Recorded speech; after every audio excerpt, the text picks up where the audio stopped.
నమస్తే మన Telugu TV 6 minutes 24 headlines కి స్వాగతం.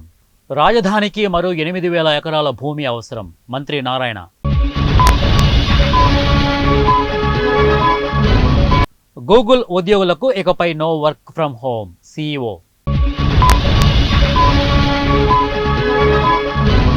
పహల్గాం ఉగ్రదాడిని తీవ్రంగా ఖండిస్తున్నాం ఐక్యరాజ్య సమితి. కర్రెగుట్టలో భారీ ఎన్కౌంటర్ 38 మంది మావోలు మృతి.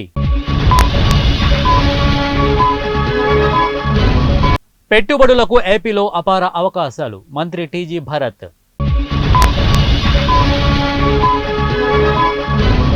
పత్తి కొనుగోళ్లలో అక్రమాలపై విజిలెన్స్ విచారణ పూర్తి చేయాలి తుమ్మల.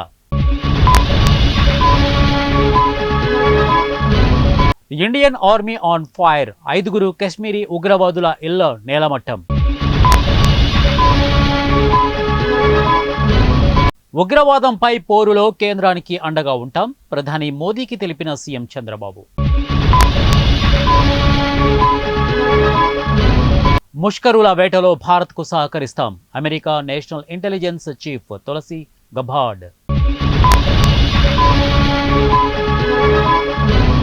ఓరుగల్లులో గులాబీ హోరే కేసీఆర్ ప్రసంగం కోసం ప్రజలు ఎదురు చూపులు కేటీఆర్.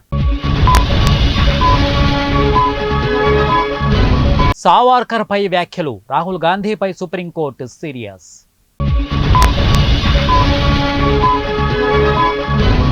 నేడు పోప్ ఫ్రాన్సిస్ అంత్యక్రియలు పాల్గొననున్న ప్రపంచ దేశ అధినేతలు.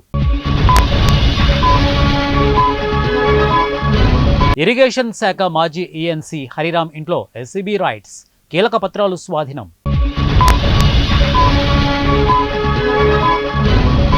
2047 నాటికి మానవరహిత వ్యవసాయం బిట్స్ అగ్రికల్చర్ యూనివర్సిటీ మధ్య ఒప్పందం. విశాఖలో ఘోరం వృద్ధ దంపతుల దారుణ హత్య.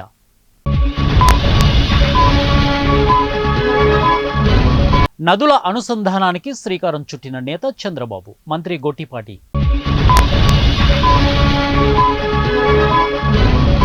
పీఓకేను భారత్లో కలిపేయండి మోదీకి సీఎం రేవంత్ రెడ్డి విజ్ఞప్తి.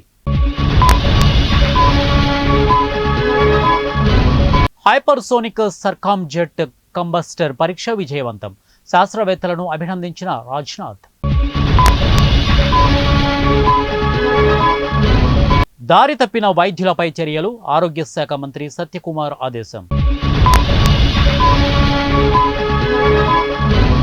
పోలీసు కేసులు ప్రజాదరణ దూరం చేయలేవు వైఎస్ జగన్మోహన్ రెడ్డి. శాంతి భద్రతల విషయంలో రాజీ పడే ప్రసక్తే లేదు పవన్ కళ్యాణ్.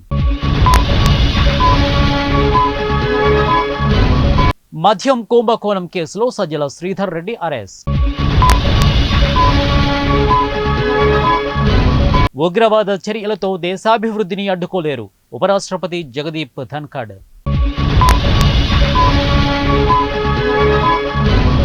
మైనార్టీలకు ప్రభుత్వం ఆర్థిక భరోసా మైనార్టీ శాఖ మంత్రి ఫారూక్.